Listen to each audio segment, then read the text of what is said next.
Manchester, the home of British cycling, is about to invest heavily in the way people travel in and around the city, with plans to invest over £500 million in Dutch-style cycling lanes over the next 10 years.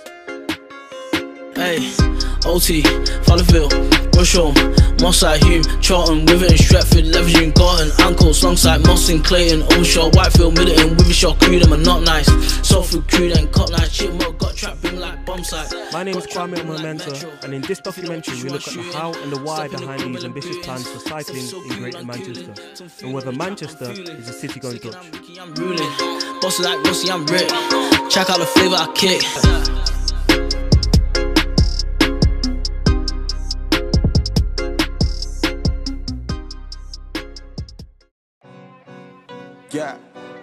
Greater Manchester, the home of British cycling, has been moving rapidly in the last 18 months in regards to sustainable travel. Andy Burnham, Greater Manchester's mayor, appointed its very first cycling and walking commissioner, gold medalist Chris Boardman. Since then, a £1.5 billion walking and cycling infrastructure plan has been released to revolutionise the area in the next 10 years, with ambitions to increase cycling from 2 to 10% across the region by 2025. To start, I went to speak to the Walking and Cycling Commissioner himself on his forthcoming changes in Greater Manchester. I got a call from Andy Burnham, the mayor, and said, will you be the Cycling and Walking Commissioner for Greater Manchester? I very quickly wanted to make sure that it was to do a job, not just so he could say, I've got a commissioner. And it was very quickly clear that Andy wanted a job doing. He wanted to enable the people of Greater Manchester to get around without cars if they chose to do so. He was going to back it, he was going to put money behind it and political will. The political bit is even more important than the money. It's the desire to change, which can be painful. And that's why it's moved so quickly. That's why we've been able to do so much in the space of 1 year, is because everybody wants to change. We can't continue relying and building everything around cars. The best cities in the world are not centred around cars, and Manchester wants to be one of them. But why does a modern city like Manchester want and needs to be one of those cities looking into alternative ways of travelling than the car in 2018? We've got huge amount of health problems around the UK, and specifically in Manchester, and inactivity, accidents, just the use of the car is costing us over £3 billion a year. It's over £1 billion on health alone. Then you look at congestion, then you look at pollution, all of these things, and all of them are massively reduced if you change the way that you move about. There is a realisation that we've got an air pollution crisis. The air in Greater Manchester is dirtier than anywhere else in Britain in some cases, in some particular locations. We've got an obesity crisis looming, and our streets are full. Parts of Greater Manchester are really bad for air pollution, and a lot of that is caused actually by traffic, and traffic that's not moving very fast. You've got problems with air quality, you've got problems with congestion, you've got issues around climate change, and they're all kind of driving this thing. You know, we need to make a change. About 4,000 people die early every year because of air pollution, and we also have a public health crisis when it's in relation to a lack of physical activity, particularly in younger people. It all leads back to getting people out of their cars as much as possible, stopping this congestion, and then actually having people able to breathe properly and go out on their bikes and walk and not actually have to face that. I joined TFGM's campaigns coordinator Sarah Coward on Clean Air Day to find out what people could do to help prevent air pollution here in Greater Manchester. Air pollution is not really something you can see here. You can see it in Delhi and London on certain days, but in Manchester you can't see it. So it's a little bit how do you market the invisible. So we're doing that by things like having a lung health dome where people can come and get their lungs checked. It's just a very simple test for it to just get people into people's consciousness about how what we're breathing affects our health and our organs, and what you can then do about it to either contribute less to pollution but to protect your health a little bit better as well. So we want to get people out of cars. We want to get the diesel fumes out of Manchester. That is what is a serious contributor to pollution. Most of it is coming, 80% of the pollution is from the diesel particulates. So we want more walking, more cycling, so we get Manchester Bike Lane here to show us the range of e-bikes, cargo bikes, how do you travel with children on bikes. We've got all those kind of specialists on hand to just have chats with people, engage, what do we want to know, what can we inform people, how can we help get that change in behaviour. I actually reckon it should be under the Department of Health. and we should use some of that health budget to say, if we, there's bundles of research around how cycling is good for your health, your heart, your head, your emotions. It's kind of like tick, tick, tick, tick, tick. We need an alternative solution, and if it's something which at the same time can keep people fit and healthy, then it's a win-win situation. You've got to remember things like public health campaigns do take a long time as well. So it's not something that we're going to see instantly happen, but maybe if we look 10, 15, 20 years in the future, we might see a massive change. Walking and Cycling Commissioner Chris Boardman and Transport for Greater Manchester look to invest £1.5 billion into walking and cycling, with £500 million to be invested into segregated cycling lanes across the city. However, I went to find out whether it's worth the investment. In context of investment that's made in roads and other forms of transport, it's actually a cheaper investment, and especially when you think about the returns which stretch way beyond into impacts on health and pollution and congestion and just the overall livability of the city. I think the return on investment for that for cycling infrastructure is going to come back tenfold. If you spread it out thin and just makes everywhere okay for cycling, is that actually going to make a shift change in people's habits and people's behaviours? Or do you need to have some real landmark things like Oxford Road where people see it and go, oh my God, I'm going to get on my bike? Greater Manchester spent £2.2 billion on upgrading the Metrolink. And I love the Metrolink, it's great and we need more of it. But more people cycle every day already in Greater Manchester than use the Metrolink. And one of the arguments we said to them was like, well, people can't use the Metrolink unless you invest in it. And it's great that you invested in it. So if you want more people, the target is to double and double again by 2025, the number of people cycling in Greater Manchester. So we need to invest in it. I went to speak to Martin Key, cycling and walking advisor, on the amount to be invested at the Transport for Greater Manchester headquarters in the city centre. Well, we looked at what other cities were investing and felt it was absolutely bang on and absolutely necessary. Too often in the past, cycling's been treated like a bit of a sort of charitable cause, whereas actually we have to see it as a real transport solution. £1.5 billion is equivalent to what was invested in Metrolink in the last couple of decades, and actually cycling has the potential to serve many, many more trips. One of the places that has been serving Manchester cycling trips is the Oxford and Winslow Road, one of Europe's busiest bus routes. Built in 2015, the Dutch-style segregated cycling lane was built to give cyclists of all abilities the opportunity to have a go and make sure that they would have a safe space on the road. It is now Greater Manchester's busiest cycling route. Using these digital cycling counters, on some days over 5,000 cycling trips are made on this road, on which is Manchester's main Dutch segregated cycling lane.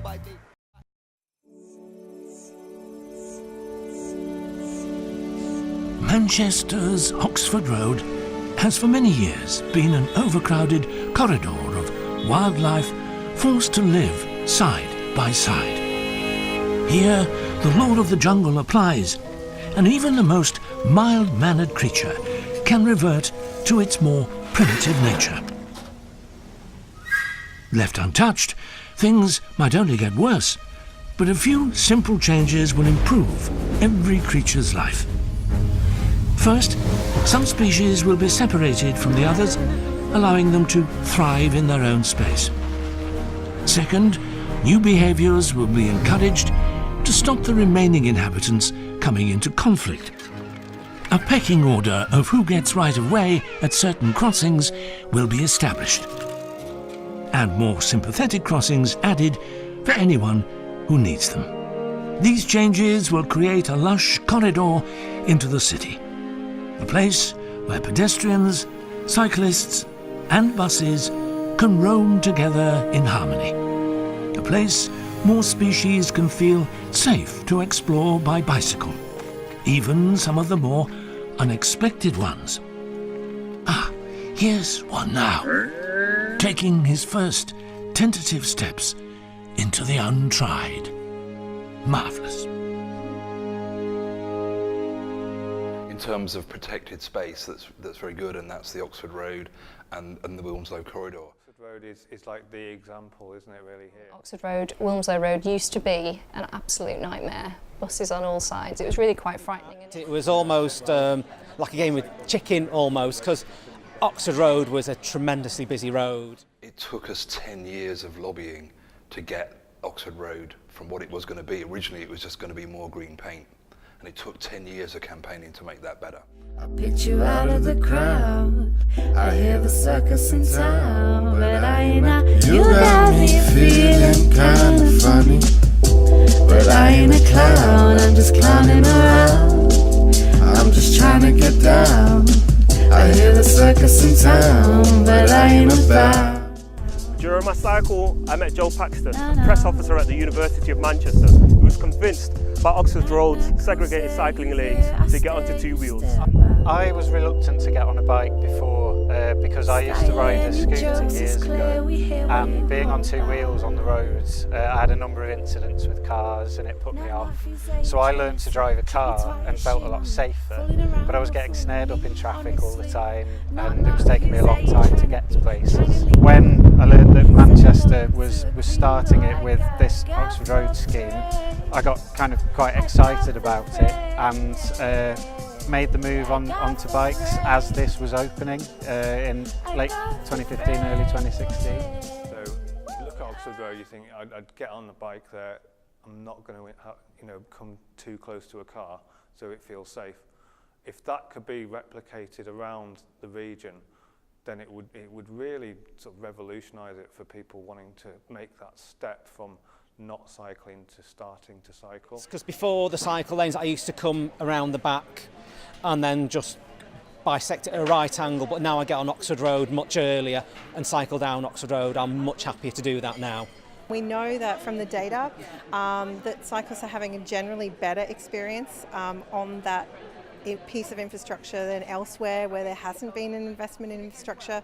So they're having less accidents, less reports of problems. They're travelling at a higher speed. Not that speed is everything, but it maybe shows some confidence along that route.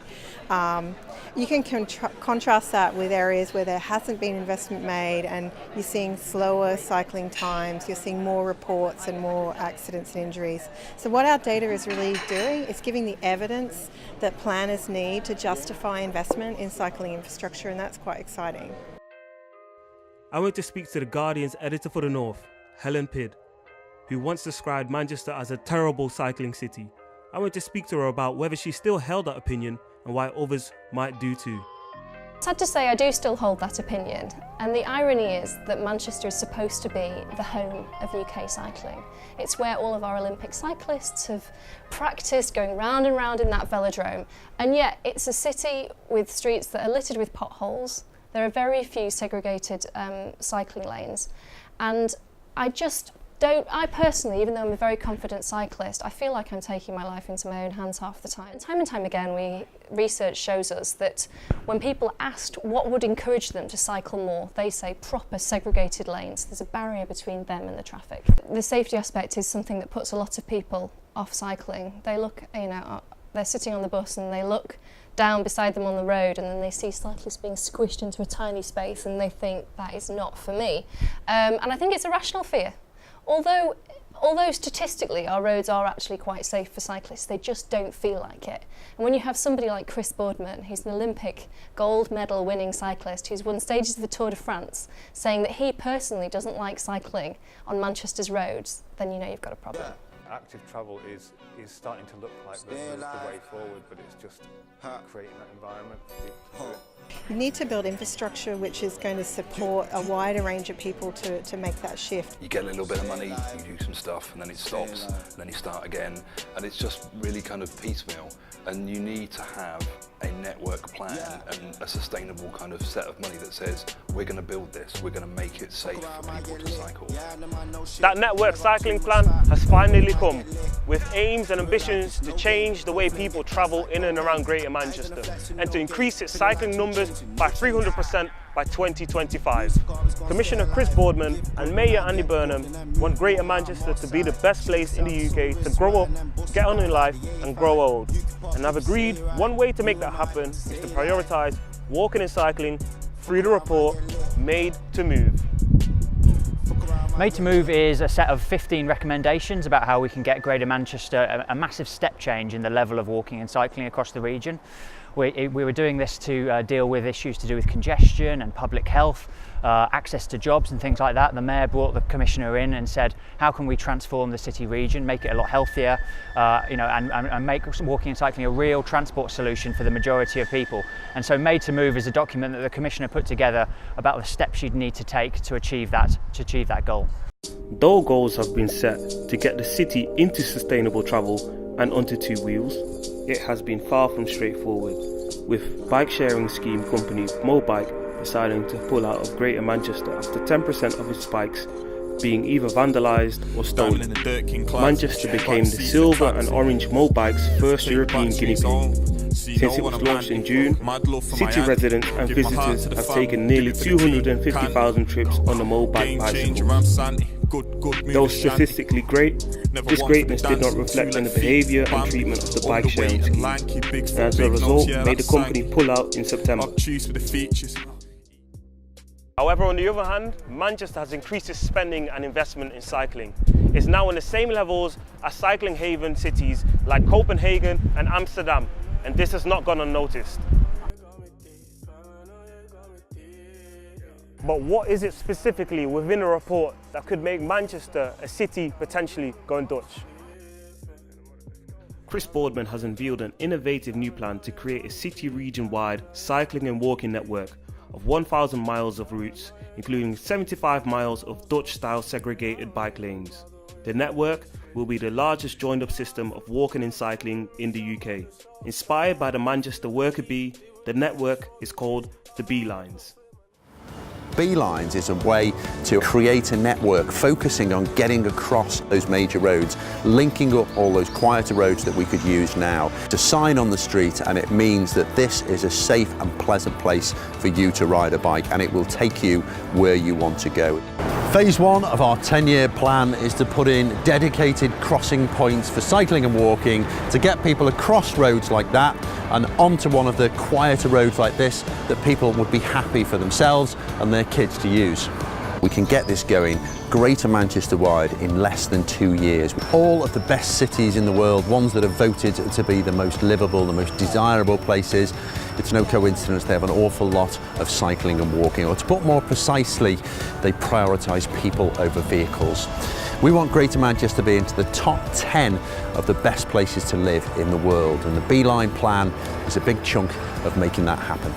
The whole Chris Boardman thing and the way they've done with Beelines, it gives a way, for people to get involved. So, previously, it's usually been about trying to either stop something bad or get something better, but it's kind of limiting on how people can get involved, whereas with Beelines, no matter where you live, you can get involved and say, I think this crossing needs to be better, or that route could be joined to that. And the fact that it's Greater Manchester wide, so people that don't necessarily live sort of within the vicinity of the Oxford Road Cycleway or the Chawton Cycleway will have that opportunity to travel from further afield.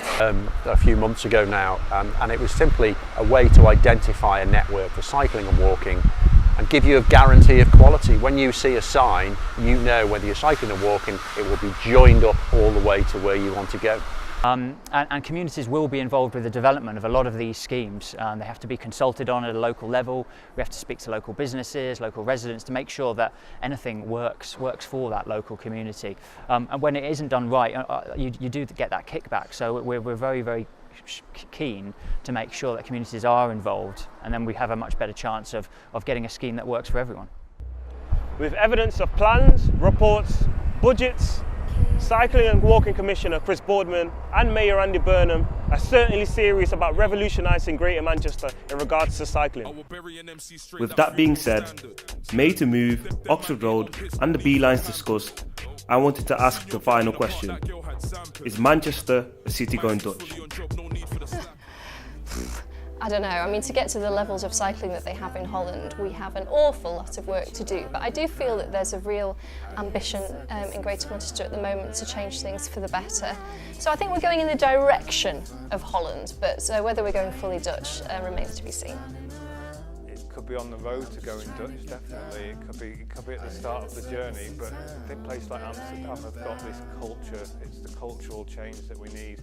So to them, it's normal to cycle.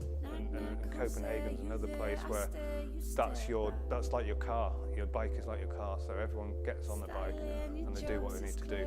And so if we can change that culture here with all these little steps, the behavioural change, the infrastructure and everything else, then yeah, it could be on the route to going Dutch. Well, yeah, I mean, I don't see why not. I'll put it into a European context for you, because that's what they do. Yeah, there's like a Civitas organisation. They have this theory of like a starter, climber and champion cities for cycling in there. Now we're about to become a starter. Now we might be marketing like we're a climber, but when you're starting and people go, oh yeah, we've been doing this for 10 years ago. No, we're starting in world terms in there, particularly in European terms in terms of cycling. I absolutely know that there's an aspiration here to do that. I'm really impressed with the vision that Manchester has. I mean, Mayor Andy Burnham has spoken about their ambition to double and then double again the numbers of people cycling. I think that will definitely put you up, starting to get amongst the realms of the Dutch. It probably definitely overtake London, so that's quite cool. I think we'll do it in our own way. You know, it might not be the Dutch method. You know, we're a unique city with a really special population and community. So we want a similar outcome. We want higher levels of physical activity, walking and cycling, and we will have to create safe space to ride your bike. You know, but we will do it differently to the Dutch. You know, so yeah, we'll find the right solution for us.